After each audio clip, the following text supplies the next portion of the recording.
रजनी को बचपन से ही पेंटिंग का बहुत शौक था। वो हमेशा से ही पेंटर बनना चाहती थी, पर उसके माँ और पिताजी ने उसको कभी भी इस चीज के लिए सपोर्ट नहीं किया और उसकी शादी नीरव से हो गई। नीरव रजनी को बहुत प्यार करता था, पर रजनी हमेशा चुपचाप ही रहती। वो इस शादी से खुश नहीं थी। वो ये शादी नहीं करना चाहती थी। उसे तो हमेशा से पेंटर जो बनना था। अपने इस सपने को वो नहीं पूरा कर पाई, इसलिए वो हमेशा उदास रहती थी। रजनी, बहुत ही बढ़िया फिल्म लगी है, कल देखने चले? नहीं जी, कल मुझे बहुत काम है, मैं नहीं जा पाऊंगी। अच्छा तो कोई बात नहीं, संडे को चलते हैं। देखिए, मुझे फिल्म देखना पसंद नहीं है। आपको जाना है तो चले जाइए। नीरव को मना करके रजनी वहां से चली जाती है और अपने बैग को खोलकर उसमें बंद पड़े ब्रश और कलर्स को देखकर रोने लगती है। रजनी, चलो ना कहीं बाहर खाने चलते हैं, कुछ तुम्हारी पसंद का। जी, मुझे नहीं जाना, मेरी तबीयत ठीक नहीं है। रजनी वहां से चली जाती है। नीरव को समझ नहीं आता कि रजनी उससे इतना दूर क्यों रहती है। वो जब भी उसके साथ वक्त बिताना चाहता है, रजनी कोई ना कोई बहाना बना। सच है कि हम लोग एक अच्छे दौर से नहीं गुजर रहे हैं। कोरोना वायरस से हमारा देश ही नहीं, पूरी दुनिया प्रभावित है और सबसे ज्यादा प्रभावित है हमारे डेली वेज वर्कर्स, जो देश के अलग अलग कोने से आते हैं रोजगार के लिए, ताकि वो अपना और अपने परिवार का पेट पाल सके। गिव इंडिया, एक्शन एड और हेलो लाया है मैं भी कोविड वॉरियर, एक इनिशिएटिव जिसमें हम सब साथ आए और कोविड-19 से लड़े। So join the cause and support our daily wage workers. जय। एक दिन घर पर कोई नहीं था। रजनी घर का सारा काम जल्दी से खत्म कर लेती है। घर पर अकेले होने के कारण वो सोचती है कि वो आज पेंटिंग करेगी। वो अपने कमरे में जाकर पेंट ब्रशेस और कलर्स निकालकर जैसे ही कलर मिक्स कर रही होती है कि दरवाजे पर बेल बज जाती है। अब कौन आ गया इस वक्त? इतनी मुश्किल से तो मुझे पेंट करने का मौका मिला है। रजनी दरवाजा खोलती है तो उसकी सास अपनी सहेलियों के साथ खड़ी होती है और सब घर के अंदर आ जाते हैं। अरे बहू, सबको शरबत बनाकर पिला दे, बाहर तो बड़ी गर्मी है। उफ। जी। रजनी पेंट ना कर पाने से उदास हो जाती है। उसे गुस्सा भी आ रहा होता है कि उसने इस शादी के लिए हाँ क्यों कह दी। वो रसोई में जा रही होती है कि उसकी सास उसे रोकती है। बहू, सबके खाने का भी इंतजाम कर लेना, आज का लंच तो ये सब यही करेगी। हाँ।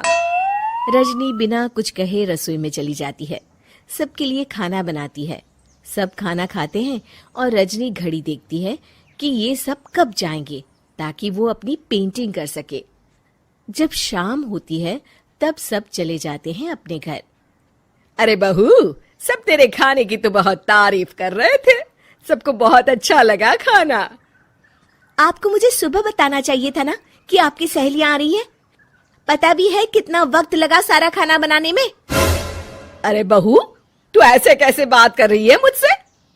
तो और कैसे बात करूं? मैं इस घर की कोई नौकरानी नहीं हूं कि इतना काम करूंगी। रजनी अपने कमरे में जाकर दरवाजा बंद कर लेती है। शाम को जब नीरव आता है तो उसकी माँ उसे पूरी घटना के बारे में बताती है।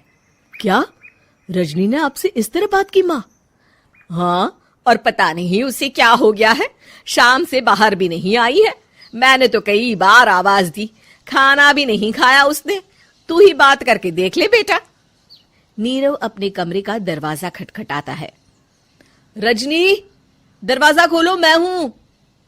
रजनी दरवाजा खोलती है और फिर वापस जाकर अपने बिस्तर पर लेट जाती है। रजनी, माँ से बात करने का ये क्या तरीका है? मैंने कोई गलत बात नहीं की है। अरे तुम क्यों ऐसे बर्ताव कर रही हो सबके साथ? क्या तुम इस शादी से खुश नहीं हो? रजनी कुछ नहीं बोलती। अरे बताओ मुझे रजनी, क्या ये शादी तुम्हारी मर्जी के खिलाफ हुई है? हाँ, मैं ये शादी कभी नहीं करना चाहती थी। तुमसे क्या, मैं किसी से भी शादी नहीं करना चाहती थी।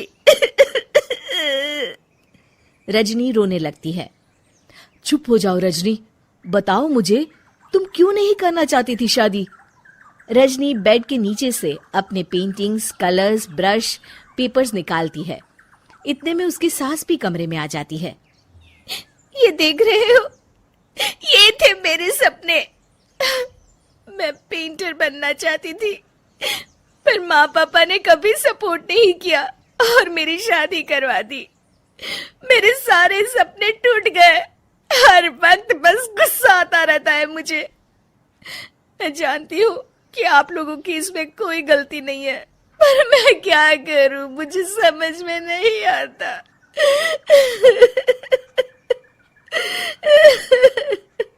रजनी फूट फूट कर रोने लगती है। मुझे माफ कर दीजिए। आप दोनों के साथ मैं बहुत बुरा बर्ताव कर रही हूँ। अरे रजनी बेटा, चुप हो जाओ तुम। नीरव पानी लेकर आता है। ये लो पानी पियो और शांत हो जाओ। रजनी पानी पीती है और उसकी सास पेंटिंग्स देख रही होती है। अरे नीरव, हमें तो पता ही नहीं था कि हमारी बहू कलाकार है। अरे कितनी अच्छी पेंटिंग्स बनाई है, देखो तो। ये वाली तो मैं अपने कमरे में ले जाऊंगी। आपको ये पेंटिंग्स अच्छी लगी? अच्छी नहीं, बहुत अच्छी लगी। और तुमने हमें बताया क्यों नहीं? तुम जब चाहे पेंटिंग कर सकती हो रजनी। हम तुम्हारे सपनों को पूरा करने में तुम्हारा पूरा साथ देंगे। हाँ बेटा, हम कला की कद्र करते हैं। हम कलाकार तो नहीं, पर मुझे गर्व है कि मेरी बहू एक कलाकार है। रजनी, नीरव और सास तीनों हंस पड़ते हैं।